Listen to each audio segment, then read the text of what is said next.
Hello, welcome to Shaka Extra Time. I am Paul Ndiho. Joining me from his home in Arlington, Virginia, a suburb of Washington, D.C., is Shaka Sali himself, aka the Kabale Kid.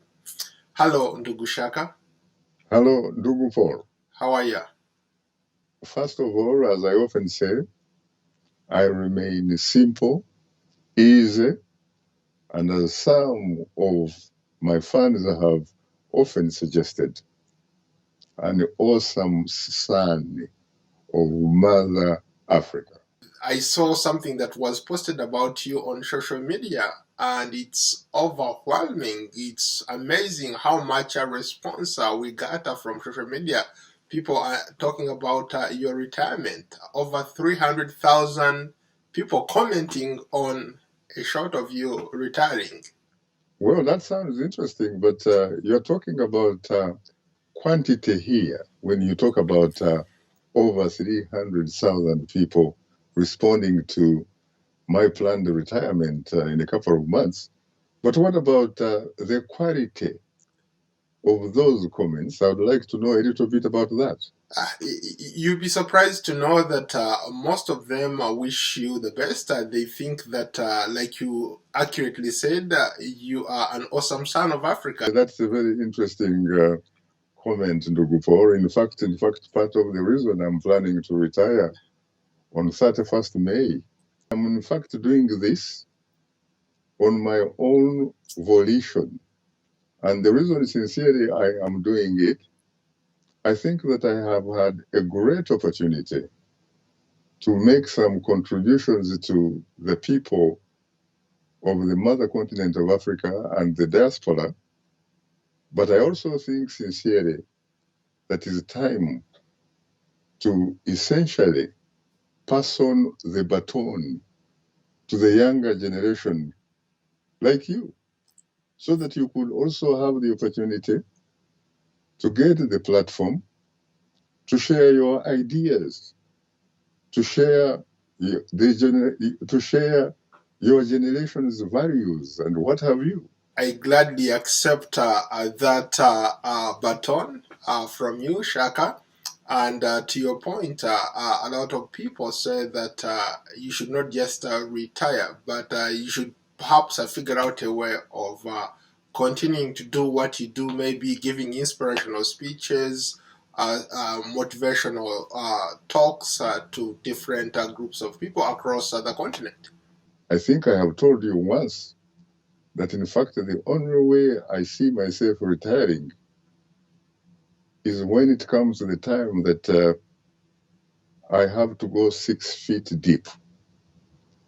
But so long as the blood is running in my nerves, I can assure you that I will always be somewhere around the corner with you. I definitely look forward to sharing my journey, my experiences to the younger generation, so that they could be the best that they could be at whatever they choose, drawing from my modest, personal, and professional experience. Are you breaking some news here? Is there something that you're working on that is in, like in coming out soon or something like that? As you suggested, the word is already all over social media.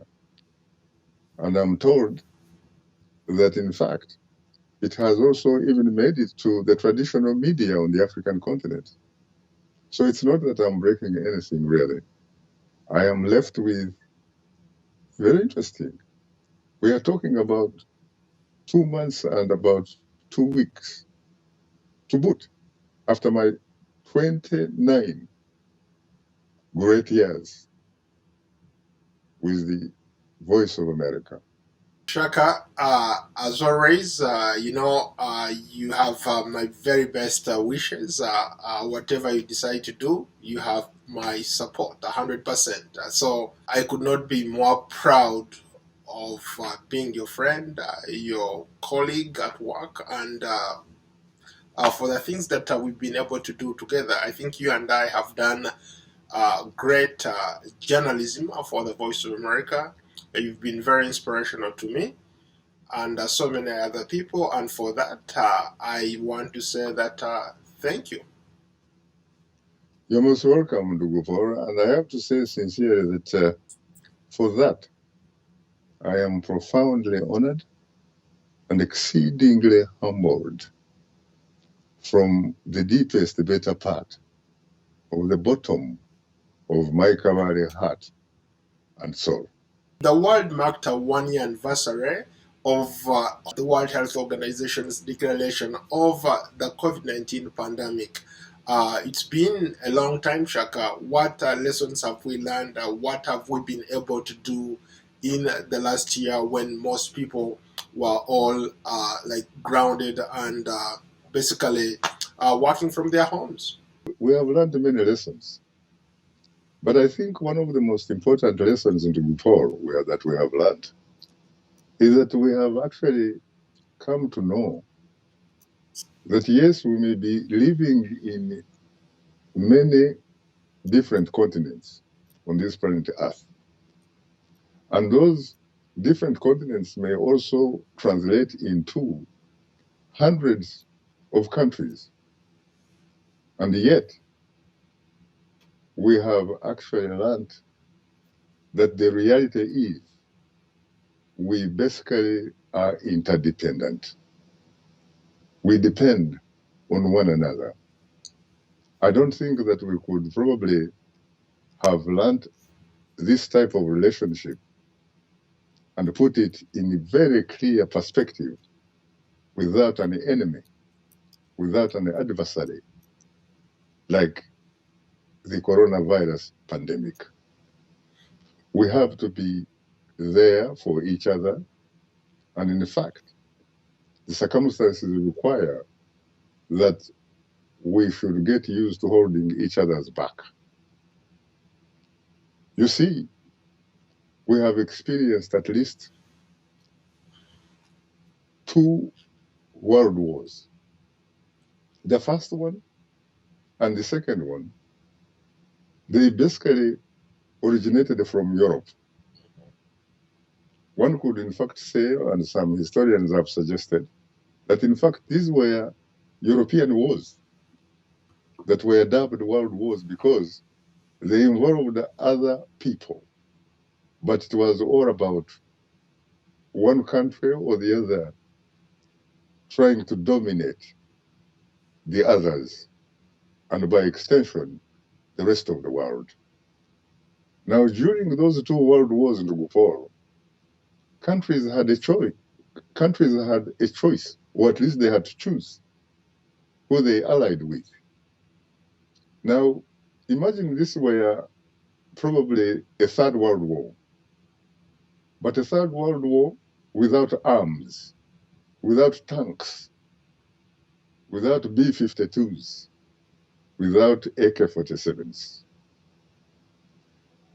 A 3rd World War where all countries, all the continents are on one side fighting the coronavirus pandemic and the disease that it triggers, the COVID-19. This, in fact, will be a noble war for mankind to fight because it is fighting for survival and it is fighting for the unity of mankind across the planet Earth, especially with the coming of the vaccines.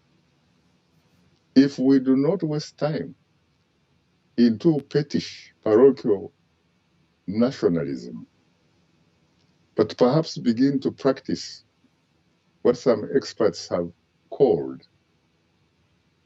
enlightened diplomatic nationalism, then we shall succeed.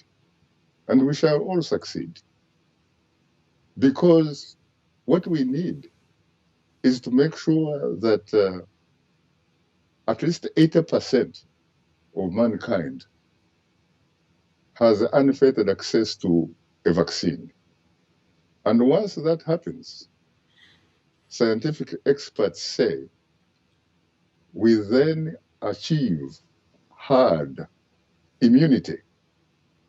To your point, Shaka, at the onset of this pandemic, most African countries implemented social distancing measures that, in a way, have helped to reduce the death and the spread of the virus on the continent.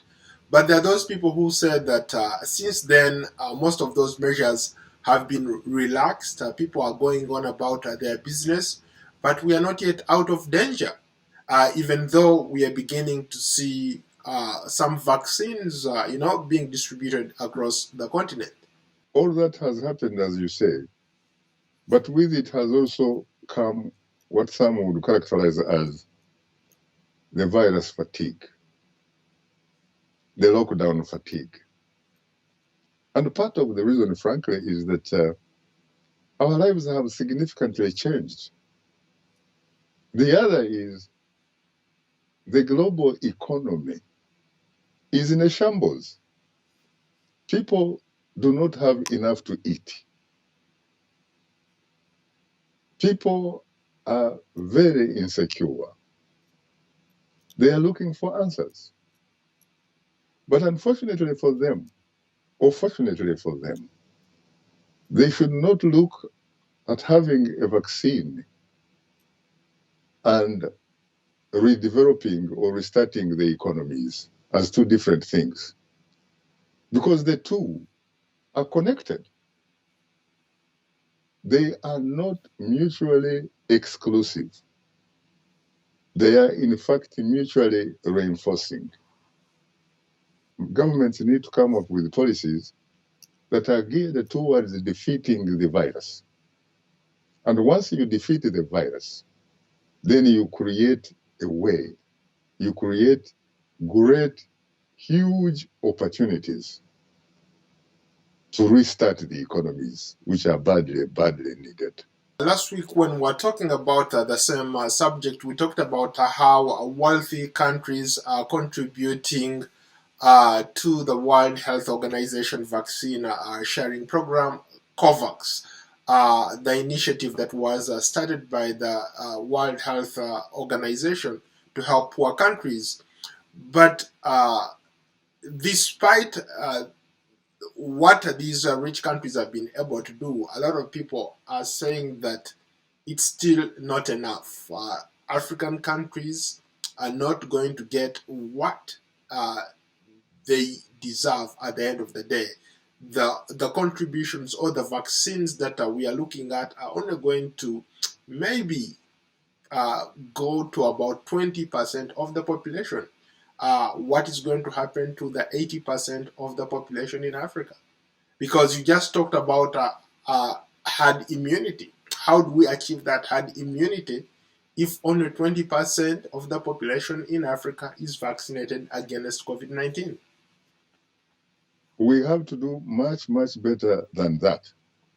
And by the way, there is really no excuse, because you are talking about a situation where countries cannot afford isolationism, where countries cannot afford basically what you would say pettish, parochial nationalism.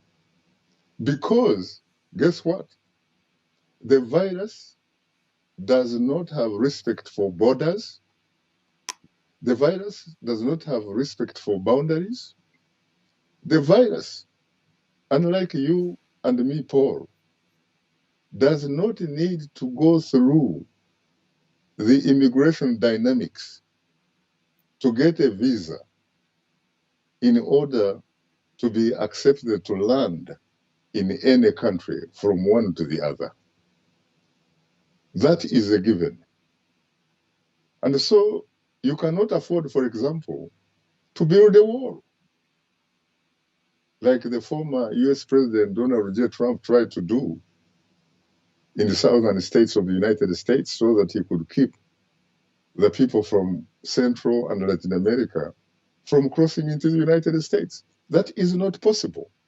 What is only possible and viable is to make sure that the entire, or at least the vast majority of mankind on this planet Earth, ndugu Paul, not in one country, no matter how rich you are, is to make sure that the vast majority of the people of this planet Earth are vaccinated so that eventually we can experience herd immunity for those percentages that are not vaccinated. By the way, the vaccination for those skeptics, for those who are skeptics about being vaccinated, they should really develop an interest in being vaccinated because it is the only answer to stopping the development of COVID-19 and also the possibility of dying. You see, when you get a vaccine, there's no guarantee, at least according to the current scientific information, there's no guarantee that you may not be infected. But there is, at least so far, a guarantee that it will prevent you, it will protect you from being sick, and even more importantly, from death. And when you talk about having a vaccine, it is not a personal self thing here. It is in the common interest of everything you can think about. It is like imagining you are part of a social political contract. You are protecting your family. You are protecting the loved ones who hang around you. You are protecting the neighborhood. You are basically protecting mankind. And so I would urge, seriously, that some of those doubting Thomases, some of those vaccine skeptics should change their mind because it is only in their best interests to have unfettered access to the vaccine. To your point, Shaka, there are a lot of skeptics. There is a lot of misinformation when it comes to these vaccines, where they are coming from, what types of vaccines are effective or not effective at all. So there is a lot of misinformation out there. What should people do or governments do to sort of curtail some of this misinformation? Communication is key in the sense that people need to be told exactly what the true circumstances are. If people know exactly what the facts are, what the consequences are, they will find out that having a vaccine, for example, have more benefits than the risks. What is important is that they should look at the examples of some of those that have already been vaccinated. Some studies are already out suggesting that vaccines are effective. So far, people who have been vaccinated, studies suggest they have not gotten sick, for example, nor have they died as a result of being vaccinated. On the contrary, it is among those who have yet to be vaccinated who are increasingly getting sick and are also increasingly dying. And so at the end of the day, we need the information and the accurate factual information, the accurate scientific evidence and data to come out in the open so that people can begin to see for themselves the difference between the truth and what is not true. I have seen, for example, that in the United States, you have a very great percentage of Republicans who are supporters of the former US President Donald J. Trump, who are very skeptical about getting a vaccine. And they do not like the vaccine partly because they were told by their leader to stay away from the vaccine. And yet, what they do not know is that their leader, former US President Donald J. Trump, along with his wife, Melania, reportedly received vaccines secretly when they were still in the White House in January, before they left. So if it is not good for them, why would they have acceded to being vaccinated? I think that people should stop being blind and deal with the facts. Let's go to some of our social media comments. Let's start with Moses. He says, hello, Shaka. Should we be worried about COVID-19 and the vaccines, or be more worried about our own leaders in Africa? It seems to me that our leaders are killing more people than coronavirus. Moses, thank you so much for that important question. I don't think that you really have the luxury of choosing between having a vaccine and your leader's behavior. I think at the end of the day, you should know, no matter who is your leader, that leader is mortal, is not immortal. That leader is like you, is like Ndugu Paul, is like me.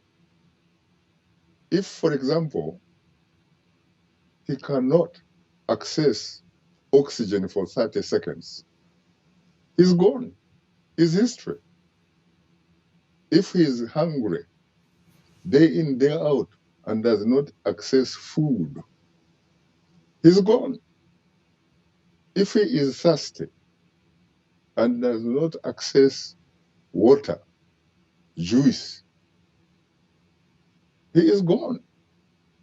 And so our leaders, some might say rulers, you have to understand that they are also human beings. And as human beings, they have some weaknesses. I do not think that there is a leader out there or a ruler out there who comes with deliberate policies of killing his or her own people. But because there are some human mistakes sometimes, you can end up adopting policies that kill people. Look at a country like Tanzania, for example. Tanzania is not one of those countries that has even requested the United Nations World Health Organization based in Geneva for accessing some of the benefits that come from the COVAX fund.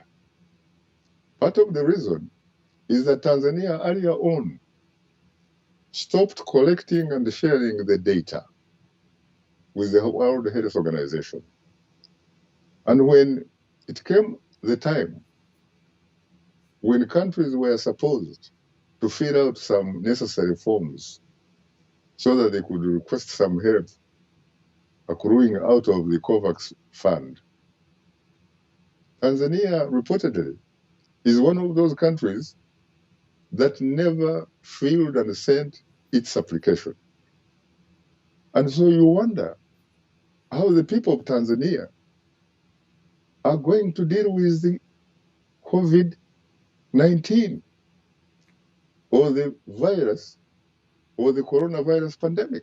Let's go to another commenter, surprisingly from Tanzania. Let's go to Elizabeth Mwende. He says, Dr. Shaka Sali, I've lost a couple of relatives as a result of COVID-19.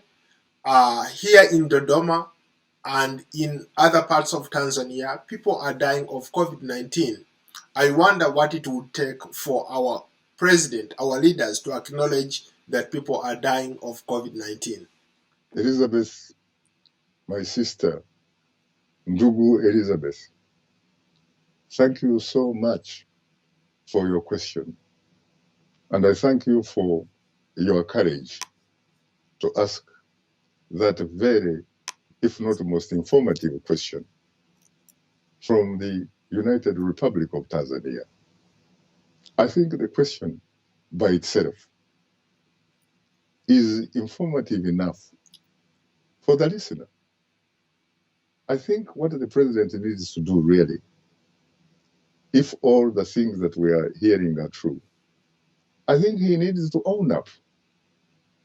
Because at the end of the day, he is elected to be president, to occupy that position, to protect the people of Tanzania and their property. I think that is what is needed, Elizabeth. I think he needs to own up. He needs to be transparent. And he needs to be seen to be doing the right thing. The first important role of any government anywhere in the world, first and foremost, is to provide security to her people and property. And it seems to me that that particular role in the context of Tanzania is reportedly in question. So it needs to be answered, Elizabeth. Thank you. Let's go to another one. Let's go to Uganda. Nicholas Okello. He says, Shaka Sali, here for us in Uganda, we are not worried about COVID-19, or even we don't even know if we'll get a chance to get vaccinated. But what we are more worried about is the kidnappings by the security forces. People are being kidnapped in broad daylight. Your thoughts on that? Nicholas, thank you so much for your question. Even though it is not the kind of topic that we are discussing right now, I think that I have heard about your allegation, but I think that those allegations need to be verified. And we are going to do our homework so that the next edition of Shaka Etc. Time will focus on those type of allegations. But for now, what I would suggest, since you have a government, even though the government is supposedly the institution that is allegedly carrying out those types of kidnaps, you do not have much of a choice other than to approach the state agents. You should go to the nearest police station and still report those alleged incidents. You should write statements. You should go to the United Nations agents who deal with human rights. Find out if there is something they can do about that. But until we get, as journalists, information that can be verified, until we get the sort of evidence that is incontrovertible, not liable to falter, I'm afraid we are unable to address that particular situation, Nicholas, at least today. Well, thank you so much, Shaka. You're most welcome, Ndugu.